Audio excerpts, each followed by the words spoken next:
Welcome to day 10 of my 100-day challenge. I'm feeling fabulous. I was kind of upset on Saturday on day 8 when I weighed myself after I did my treadmill, and I was only down a pound. So today I increased. I was going to go right to 20, but by the time I got to 18, my ankle was starting to feel it. So I did 18 minutes. Then I weighed myself, and I'm actually down 4 pounds. Woo-hoo! I'm loving life, and the feeling that I get is I can tackle anything. My to-do list for this week alone is like unbelievable, but I broke it down into small steps, and I can do it. I know I can. So come Friday, there is going to be major projects finished out of my studio. Some people have asked me what the 100-day challenge is. They haven't gone to either my first video or the links that I have put for the challenge. Saturday night I posted a blog post about it. Just go to my website, DaleAnnPotter.com, and there's a tab at the top that says blog, and the post is there. My major goals is to drop some weight and to feel healthier. Then I have these other goals. If you happen to see the first video where I had my vision board on there. On the last video I said I would tell you about 5 things that you may not know about me. Some of you will probably know. The first thing I will tell you is I am an artist. I grew up in a family that was not very encouraging. I went to school where the teachers were not very encouraging.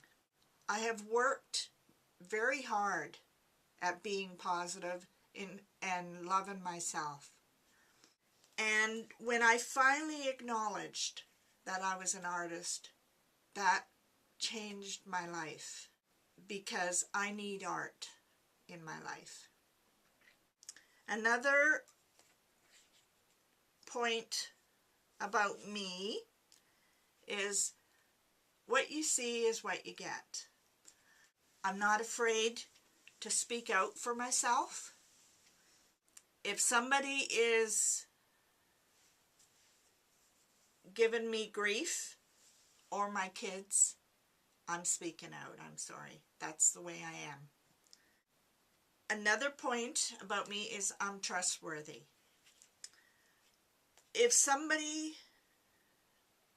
One of the things I would like to point out is if somebody tells me a secret, it's a secret until they tell it to everybody.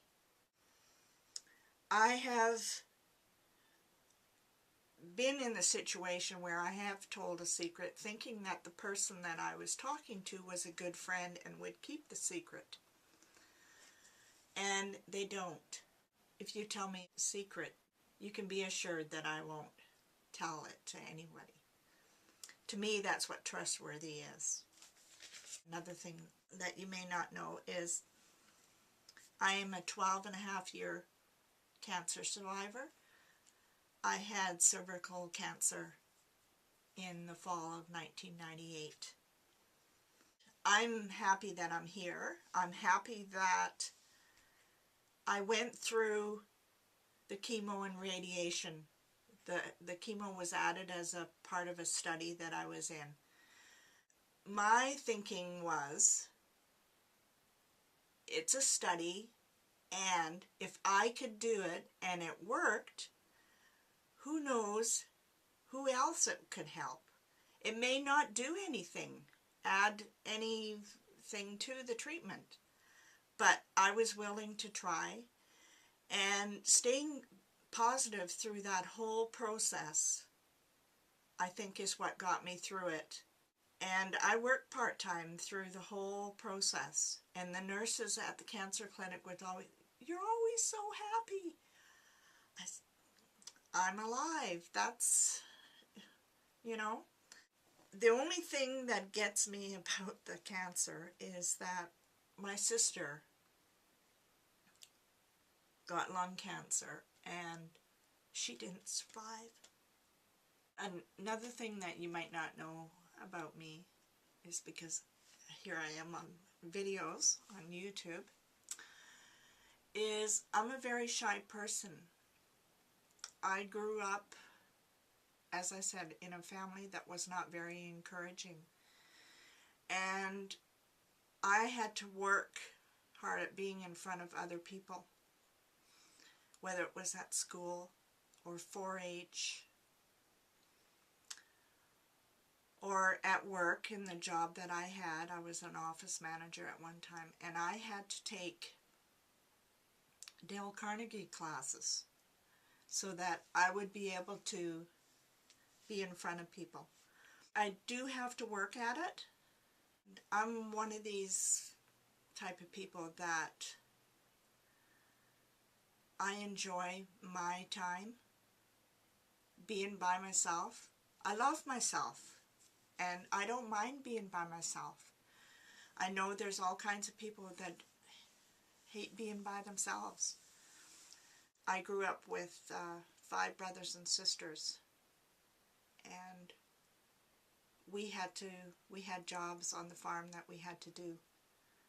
And so if we were sitting reading a book to my dad, that was classified as a waste of time. So to be able to be alone is a great thing. Have a great week. I'll probably be back in a couple days. Should think about setting yourself some goals. Thinking positive. Positive attracts positive. Bye now.